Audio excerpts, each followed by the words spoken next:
Bonjour, bienvenue sur cette nouvelle vidéo. Si vous avez regardé la vidéo précédente, ou alors si vous avez fait attention à Twitter, vous savez que là ça va être une vidéo sur la Mega Drive. Hein, de toute façon le titre il m'a trahi. Voilà, c'est pas une surprise pour personne. Bon, maintenant que c'est dit, moi j'ai quand même eu une surprise. Hein, parce que là c'était pour refaire le câble Péritel qui relie la console à la télé pour afficher l'image. Hein, parce que je vais en avoir besoin à un moment donné pour tester mon stick arcade. Donc, je me suis dit, comme tout projet qui se respecte, on va chercher de la documentation, si jamais il y a quelqu'un qui a fait la même chose que moi, hein, et puis on va s'en inspirer. Il y a 99,99 chances sur 100 que quelqu'un ait déjà eu votre idée, hein, si jamais vous faites pareil. Mais là, dans mon cas, c'est de la réparation, entre guillemets. Donc, alors, on va chercher... câble Péritel Mega Drive. Hop. Alors. Et on veut pas l'acheter, hein, on veut fabriquer. Oui, on va fabriquer. Ou faire, tiens, ouais, c'est bien faire.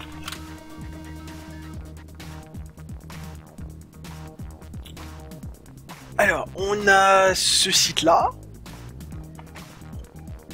Là, on nous parle de faire un câble RGB pour Mega Drive ou Neo Geo. Ah, ça, c'est cool. Le RGB, c'est bien parce que c'est une meilleure qualité que le signal composite tout pourri. Voilà. Donc ça c'est la prise Péritel qui crache un signal RGB. Hein, et là, on voit... On voit que... on voit pas les composants. Le mec qui a fait les photos, il a fait le sagouin. Donc va falloir chercher un autre site.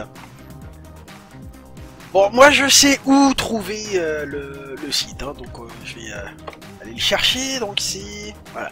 Donc le site que j'avais bien aimé, c'est celui-là. Hop.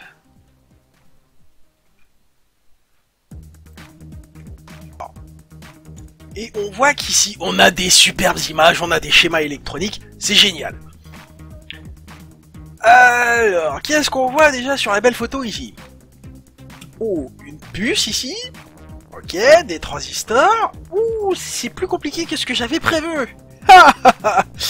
Moi, je pensais juste faire un câble tout con. Mais vu qu'on me propose de faire un câble RGB pour avoir une belle qualité d'image, je vais pas me gêner. Hein, donc regardons le schéma électronique ici pour être sûr que tiens, il y a une bobine là, des condensateurs électrolytiques ou électrochimiques. Ça c'est des condensateurs céramiques. Mais où est-ce qu'elle est la bobine là-dessus? On retourne sur notre image ici. On voit pas de bobine. On a une diode ici, des transistors, des résistances, des condensateurs, et puis il y a un gros truc vert ici. C'est elle notre bobine. Il faut pas se faire avoir, hein. Ça c'est une bobine en général quand c'est gros mastoc comme ça, c'est une bobine. Et si jamais on s'amuse à faire le code couleur là-dessus, soit on tombe sur quelque chose qui n'existe pas, soit on a une valeur absurde. C'est très rare qu'on ait une valeur correspondante correcte, résistance bobine. Donc déjà c'est une indication, hein. Donc ça c'est notre bobine. Ça c'est un TL497AN. Bon alors, si on regarde, si on fait attention autour de cette puce, qu'est-ce qu'on voit? Une bobine, un condensateur, deux condensateurs, des résistances. On voit surtout bobine, condensateur et une puce. Si on est plus intelligent que moi et qu'on a bien fait son boulot, on se devine que là on a une alimentation à découpage. Et vous allez me dire, vous allez me poser la question... Que fout une putain d'alimentation à découpage dans une prise Péritel? Je répondrai à ce truc là plus tard. Et donc ici c'est une puce de hachage. Et moi je me suis rendu compte qu'on avait une alimentation à découpage ici en regardant ce que c'était cette puce là. L'intitulé de la documentation, hein, on peut aller la chercher. Alors c'est TL497. Non pas TK, TL. Non, je remets un câble, et c'est quoi ce truc? voilà, ça. La datasheet. Feuille de merde. Oh, genre je cite là. Ah, barque.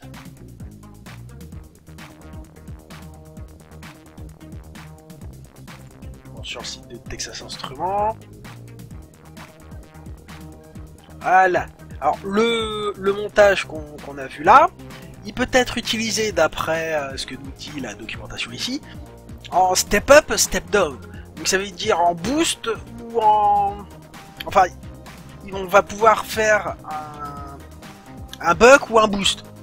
Un convertisseur buck, donc ça veut dire que ça abaisse la tension, ou un convertisseur boost, ça veut dire que ça fait une tension plus élevée que ce qu'on lui injecte. Il peut aussi inverser la tension. Et c'est un régulateur de tension qui switch. Donc qui s'allume et qui s'éteint. Un switching, ça veut dire ça, qui s'allume et qui s'éteint. Et puis, quand on lit un peu la documentation, je sais plus où c'est dit. On règle la vitesse de hachage. Parce que c'est une puce de hachage. Hein. Donc on règle la vitesse de hachage par rapport... Ah bah c'est marqué là. Par un condensateur connecté entre les pins Freq Control et GND. Hein, on met un condensateur à cet endroit là et pouf, ça marche. Enfin ça fait le hachage à la vitesse qu'on veut. Puis après il y a tout un tas de schémas et de formules de design. Hein. Alors nous on va pas s'embêter avec ça vu qu'on a le schéma électronique qui nous donne les valeurs de tout. Hein, ici. Donc il nous faut une bobine de 270 ohms. Fréquence contrôle, voilà, c'est un 330 picofarad. Ouais, c'est ça. Un condensateur de 330 picofarad et une bobine de 270 ohms. Tout le reste, c'est des valeurs de résistance. On a des transistors qui sont des NPN. Voilà. Donc, quel est le problème? Bah, vous vous doutez bien que j'ai pas la puce et j'ai pas la bobine. Donc, va falloir que je commande tout ça. Hein. Bon, par contre, côté récup,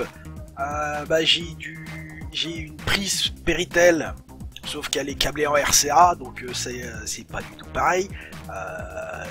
Mais je peux récupérer la prise du côté télé hein, pour faire ma prise Péritel.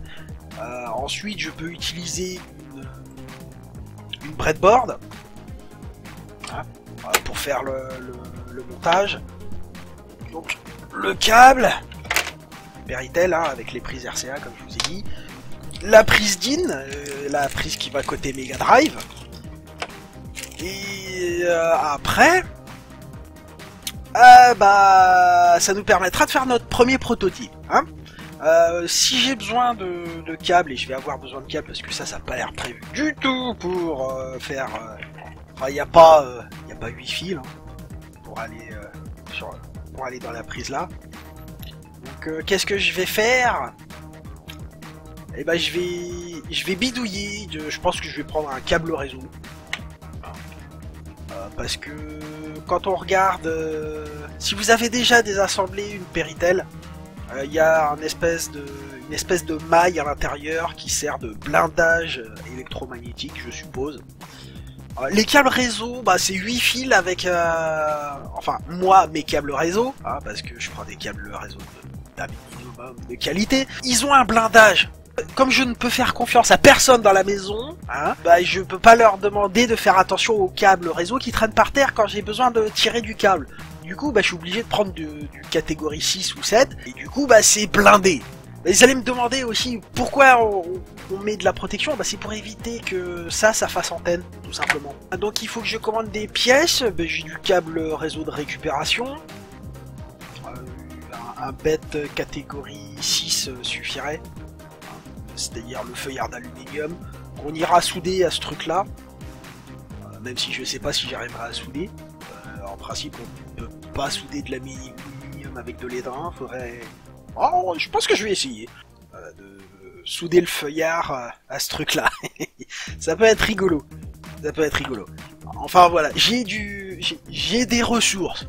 de récup. Et de toute façon, c'est pour un prototype. Hein. On verra tout de suite si utiliser du câble réseau, ça passe pour faire un câble Mega Drive, en tout cas de prototype.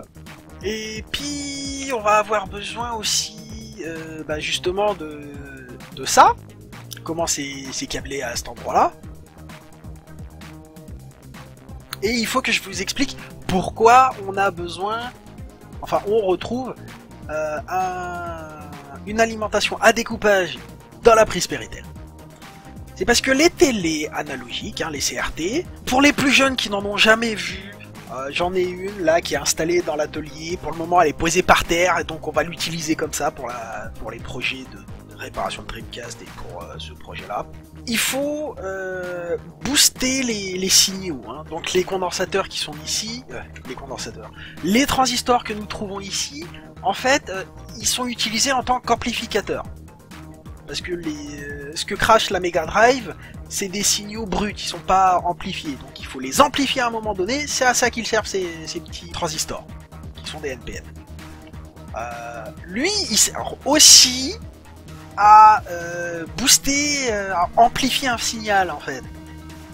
Il faut qu'il y ait un signal de 12 volts qui parvienne à la télé pour lui dire déjà de changer de canal, mais en plus que c'est du RGB qu'on lui envoie dans ses circuits. Parce que sinon elle saura pas qu'est-ce qu'elle va décoder si on lui donne pas le 12 volts. Voilà.